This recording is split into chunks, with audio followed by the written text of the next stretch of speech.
Assalamualaikum warahmatullahi wabarakatuh. Monggo kita ngaos sesarengan wonten ing wekdal menika kita deres Quran surat At-Takwir ayat 1 ngantos ayat 29. A'udzu billahi minasyaitonir rajim. Kula nyuwun pangreksa dumateng Gusti Allah saking panggodanipun setan ingkang dipun ranjang. Bismillahirrahmanirrahim. Kelawan asma Allah ingkang Maha Mirah, Maha Asih. Idza syamsu kuwirat, menawa srengenge digulung. Wa idzan nujumu katarat, lan menawa lintang-lintang padha tiba. Wa idzal jibalu suyirat, lan menawa gunung-gunung diratakake. Wa idzal nisyaru utilat, lan menawa unta-unta bunting ditinggalake ora diurus. Wa idzal wuhusyu khusyirat, lan menawa kewan-kewan alasan dikumpulake.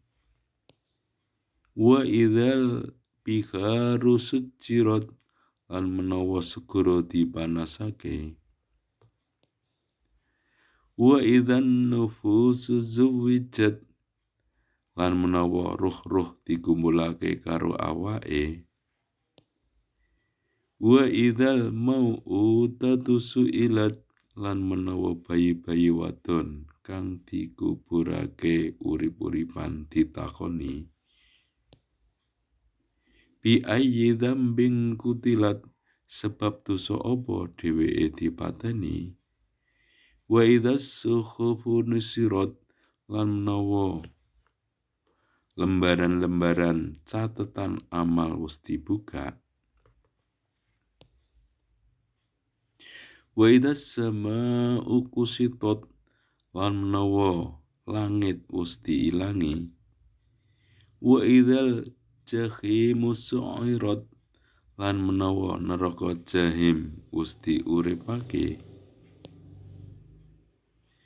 Wa idzal jannatu uzlifat, lan menawa swarga wis dicerakake.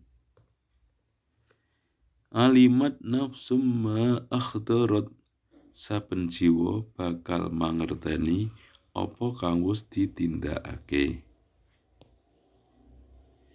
Fala uqsimu bil khunnas, ingsun sumpah demi lintang-lintang. Al jawaril kunnas, kang mlaku lan padha mangslub.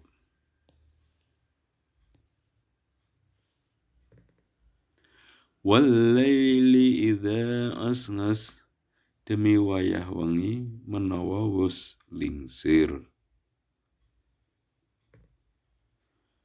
Was subhi idza tanafas, lan demi wayah subuh menawa fajar wis katon.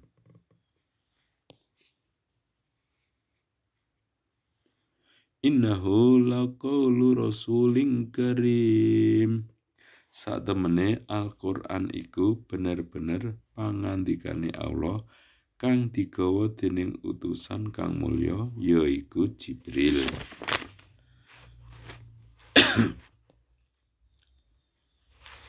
Dzi quwwatin inda dzil arsy makin, kang duweni kekuatan, duweni jabatan kang luhur ing ngarsane Allah kang kagungan ares.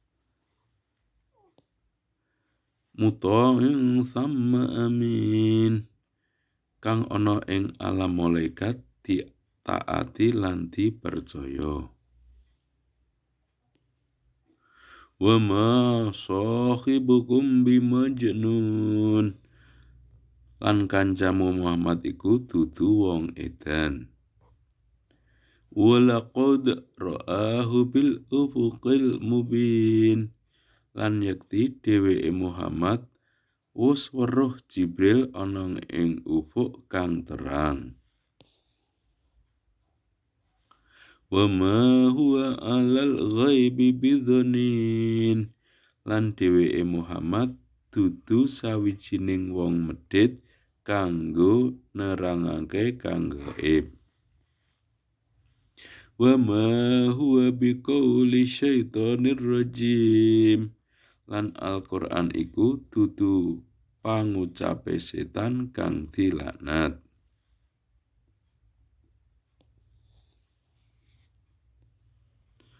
Fa aina tadhhabun. Mongko menyang ngendi sira bakal lunga? In huwa illa dzikrul lil alamin. Al-Qur'an iku ora bisa dadi pepeleng tumrap sekabehaning alam. Al-Qur'an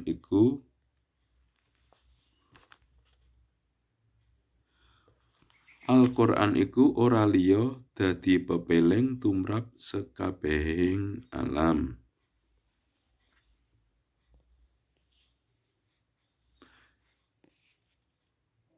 Liman syaa minkum ayyastaqim. Yaiku tumrap sapa wonge antarane sira kang duweni karep mlaku ing dalan kang lempeng. Wa ma tasya'una illa ayyasha Allahu rabbul alamin. Lan sira ora bisa duwe karep liwat dalan iku kajaba menawa dikersakake Allah, pangeran sekabehaning alam. Shadaqallahul azim. Wassalamualaikum warahmatullahi wabarakatuh.